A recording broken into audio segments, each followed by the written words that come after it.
So what is the difference between leadership and management? And why does it even matter? Well, the truth is there's a big difference between both, and the sweet spot is somewhere in the middle. Yes, you heard me right. There's critical times for you to step up and become a manager, and there's also times when you just need to lead. So if you're ready to discover the difference between the both and how to make the most impact by combining them, that's the purpose of this video. Are you ready? Let's go.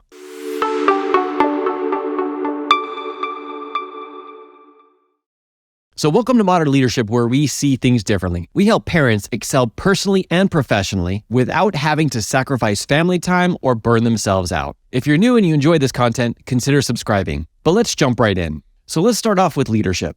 Leadership is all about influence. John Maxwell says, leadership is influence, nothing more, nothing less. Influence is about getting people to take actions that is actually in congruence with what they want to create. And when you get really good at leadership, you can get them to show up for themselves, but do it in a way that actually helps benefit the entire team. Now, leadership isn't about your rank or your position. As a matter of fact, you can become a leader from any place in the organization. And I just wanted to call out to something real quick. Every single person who's watching this video is a leader. Whether you're leading your family, you're leading at work, you're leading in your career, you're leading in business, and most importantly, you're leading yourself, stop thinking of yourself as not being a leader. You 100% are. You wouldn't be even watching this video if you weren't. Now, a manager is a little different. Managers are more about systems. This is like planning, organizing, controlling. It's all the things that actually make a goal even possible. So yes, a leader will paint a vision of where everybody is going to go, but then a manager has to step in and think about the daily tasks it takes to actually create those results. And then they hold the team accountable to them. Now, a manager generally needs to have a position or a title. There are some times when you absolutely don't even need to have this, but more than likely, if you're holding people accountable, it works best if you have some level of authority. Now, already you can see that as a manager, you typically need some type of authority, but as a leader, all you need to do is develop influence. So now that you know a little bit of the difference, I want to show you where the balance is between being an incredible leader and an incredible manager. Let's start with creating goals, really to make an impact. Now, a leader is really great at painting that vision, where the team is headed and what it's going to look like when they achieve it. A leader isn't typically really good at going back and reverse engineering the activities that it takes to get it. They're just great at painting that picture.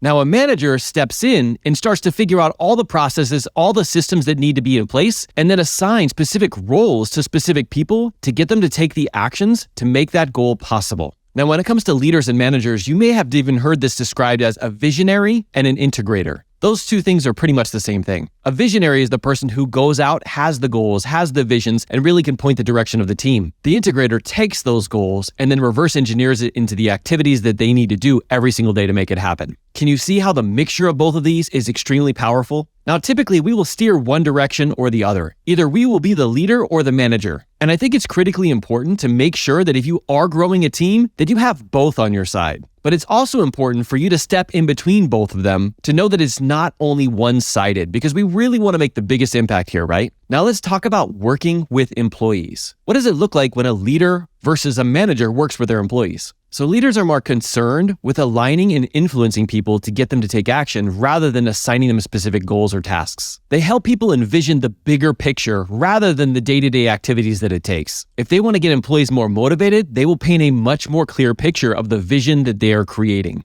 Now, managers are a little bit different. Managers are focused on getting employees to hit their goals by using coordinated activities and tactical processes. It's all about identifying the daily actions and then holding people accountable to perform those actions. Now, if you've heard me talk in the past on the channel, you know that I talk a lot about mindset and tactics. Mindset is a lot of what leaders focus on, while the tactics are more for the managers. Now, if managers want employees to work harder, they will hold them accountable, track their activities, and even do monthly and yearly ratings and reviews. Oh, and if you're enjoying this video so far, smash the like button. Now let's talk about when dealing with change. How do leaders deal with change versus how do managers deal with change? Leaders love to ask the what and the why. They're really great at asking about what happened in the past and what they can do differently next time. They love to know why things turned out the way they did. They're much more open to change and challenging the status quo. Now, managers are not the same. They actually enjoy the status quo, and instead they focus their questions on how and when. Once again, getting back into the activities, getting back into when specifically those things are going to be done, and then holding people accountable to them. So you can also see the power of a manager versus a leader when it comes to change and how we need a little bit of both. Now let's talk about from within the actual organization. Now, managers often need ranks or titles to get people to actually listen to them. They use more of their position to actually get the job done. They usually have specific responsibilities that are assigned to them that they get held accountable for. Now, leaders, on the other hand, like we said earlier, you can be a leader from anywhere in the organization. Really, leadership is all about your specific actions. I talk about influence, and the first level of influence is you modeling the behavior that you want to see in other people. There usually isn't a set of assigned responsibilities as a leader. You just step up and you take those things on. Now, real quick here, this is a very important distinction to make. Leadership is not assigned, but at any given moment, it is your greatest opportunity to step up and lead, especially when times are tough. So I want to ask a couple quick questions here, and I would really like to get some input from you. So now that you know this, how can you now take the approach of a leader in some of the situations that you're put in? How can you look at that specific situation from the viewpoint of a manager? And really, the ultimate question is, how can you excel at both? So I want you to think about a specific situation that you have going on right now, whether it's at work, in business, or at home. How could you look at this through the lens of a leader? And how can you look at it through the lens of a manager? And how could you excel at both? So now you know the difference between a leader and a manager. You might wonder how leaders speak to get people motivated and to take more action. Don't worry, I got you covered. Check out this next video where I talk about how leaders speak to get people to take massive action. Be sure and subscribe to the channel if you've enjoyed this, and keep leading from the front, leaders. Bye, everybody.